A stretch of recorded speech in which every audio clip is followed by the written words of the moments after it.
அந்த முதல் படம் அப்படின்றது அந்த வாய்ப்பு எப்படி அமைஞ்சது? ஆடிஷன்ஸா நான் லைக் நான் நடிக்க வரணும்னு சொல்லி நான் ஆக்சுவலாக என்னோட இன்ட்ரெஸ்ட் வந்து ஸ்கிரிப்டில் தான். ஸ்கிரிப்ட் அண்ட் ஸ்க்ரீன் பிளே தான் என்னோட மேஜர் இன்ட்ரெஸ்ட். எனக்கு யார் அப்ரோச் பண்ணும் அப்படி ரைட்டர்ஸோ இந்த மாதிரி தெரியல எனக்கு. மோஸ்ட்லி டேரக்டர்ஸ் தான் டைரக்ட் பண்ணாதான் பண்ண முடியும். அவங்களோட ஸ்டோரி ஸ்க்ரீன் பிளே வச்சிருக்கியா சரிப்பா டைரக்ட் பண்ணணும், ஏன்னா டேரக்டர்ஸ் தான் அவங்களே பண்ணிடுறாங்க.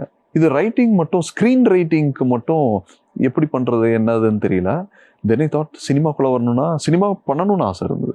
ஸோ ஆக்டிங் தான் ஈஸியான வழின்னு நினச்சிக்கிட்டேன். தென் சரி ப்ரொஃபஷனலாக கற்றுப்போம் ஏன்னா அப்படின்னு சொல்லிட்டு ஐ டெட் ஒரு ஆக்டிங் கோர்ஸ் பண்ணேன். ஒரு ஒர்க் பண்ணிக்கிட்டே ஐ டெட் ஒரு 1.5 years 2 years வந்து ஸ்டேஜ் பிளேஸ் நிறைய பண்ணேன். ஸோ அதில் தான் எனக்கு ஆடிஷன்ஸ் மூலமாக கிடைச்சதா நிறைய படங்கள் வந்து எடுத்தாங்க, ரிலீஸ் ஆகல. அதில் ஒரு படம் தான் ஆச்சரியங்கள் அண்ட் சட்டம் ஒரு ரிட்டரை வந்து ஆல்ரெடி 1980s வந்து ஒரு பெரிய hit. SSC sir and Vijayakanth sir காம்பினேஷன்ல அதோட ரீமேக் எஸ்எஸ்சி சார் ப்ரொடியூஸ் பண்றாரு, ஸ்னேகா பிரிட்டோ டைரக்ட் பண்ணாங்க. அண்ட் அந்த படத்துல தான் எனக்கு ஃபர்ஸ்ட் டைம் ஒரு பெரிய ஆப்பர்ச்சுனிட்டி கிடைச்சது. அண்ட் அதுதான் என்னோட ஸ்டார்டிங் பாயிண்ட். ஓகே.